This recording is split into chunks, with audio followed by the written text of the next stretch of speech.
Hey, we're back. Kevin Trudeau here. You're listening to the Kevin Trudeau Show. Everything they don't want you to know about. Boy, oh boy, oh boy. You know, being a whistleblower, sharing with you information. Hey, listen, I know this stuff.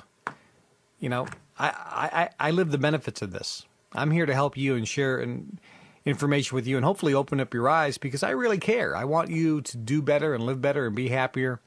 I think I'm adding a lot of value to society. I hope you are. I hope you think so as well.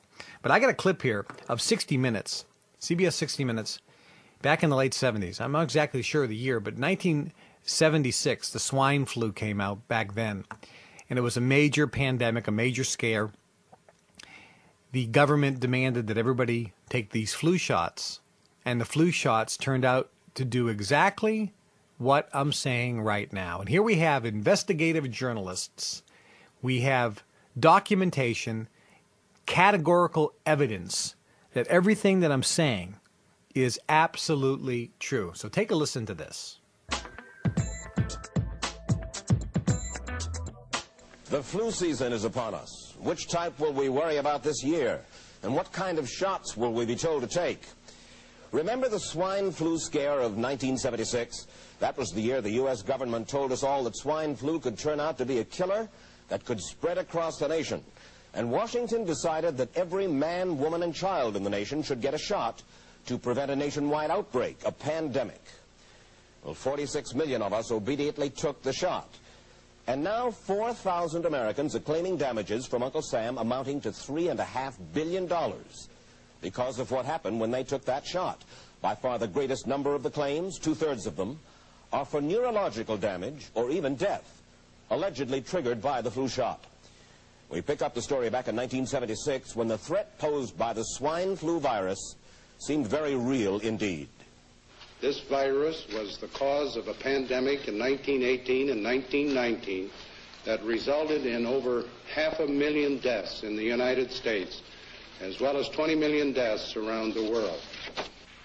See how easy it is to... Thus, the U.S. government's publicity machine was cranked into action to urge all America to protect itself against the swine flu menace. Influenza is serious business.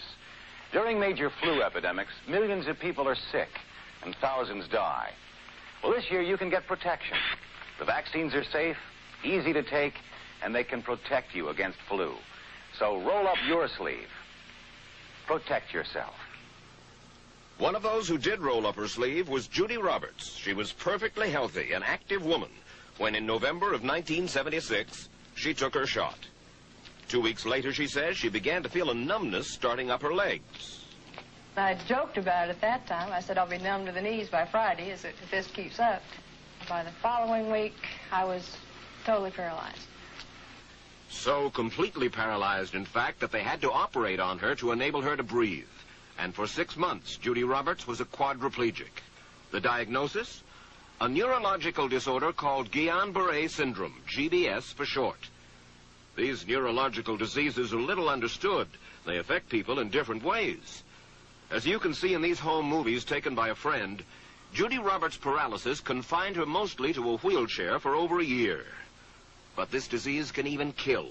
Indeed, there are 300 claims now pending from the families of GBS victims who died, allegedly as a result of the swine flu shot. In other GBS victims, the crippling effects diminish and all but disappear. But for Judy Roberts, progress back to good health has been painful and partial. Now, I noticed that your smile, Judy, is a little bit constricted. Yes, it is. Is it different from what it used to be? Very different. I have a greatly decreased mobility in my lips. And I can't drink through a straw on the right-hand side. I can't blow out birthday candles. I don't whistle anymore, for which my husband is grateful. It may be a little difficult for you to answer this question, but have you recovered as much as you are going to recover? Yes, this is it. So you will now have a legacy of braces on your legs for the rest of your life? Yes, the weakness in my hands will stay, and the leg braces will stay. So Judy Roberts and her husband have filed a claim against the U.S. government. They're asking $12 million, though they don't expect to get nearly that much. Judy, why did you take the flu shot? I'd never taken any other flu shots, but I felt like this was going to be a major epidemic. And the only way to prevent a major epidemic of a really deadly variety of flu was for everybody to be immunized.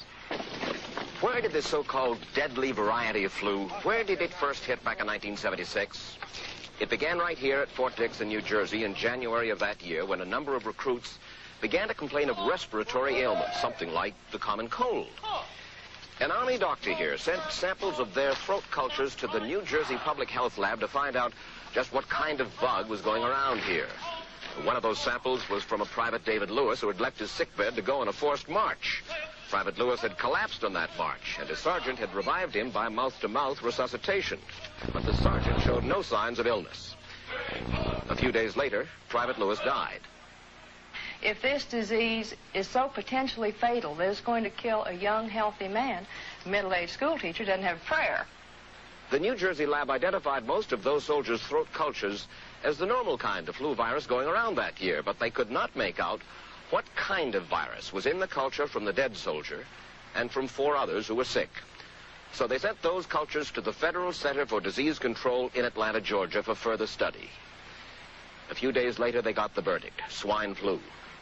But that much publicized outbreak of swine flu at Fort Dix involved only Private Lewis, who died, and those 4 other soldiers who recovered completely without the swine flu shot.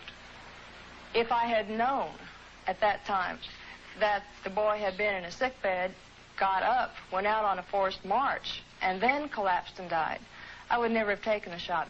The rationale for our recommendation was not on the basis of the death of a single individual, but it was on the basis that when we do see a change in the characteristics of the influenza virus, it is a massive public health problem in this country. Dr. David Senser, then head of the CDC, the Center for Disease Control in Atlanta, is now in private industry. He devised the swine flu program, and he pushed it. You began to give flu shots to the American people in October of '76. October 1st. By that time, how many cases of swine flu around the world had been reported? There had been several reported, but none confirmed. There had been cases in Australia that were reported by the press, by the news media. There were cases in... None confirmed. Did you ever uncover any other outbreaks of swine flu anywhere in the world? No. Now, nearly everyone was to receive the shot in a public health facility where a doctor might not be present. Therefore, it was up to the CDC to come up with some kind of official consent form, giving the public all the information it needed about the swine flu shot. This form stated that the swine flu vaccine had been tested. What it didn't say was that after those tests were completed, the scientists developed another vaccine. And that was the one given to most of the 46 million who took the shot. That vaccine was called X53A. Was X53A ever field tested? I can't say. I would have to... It wasn't. I don't know. Well, I would think that you're in charge of the program. I would have to check the records. I haven't looked at this in some time.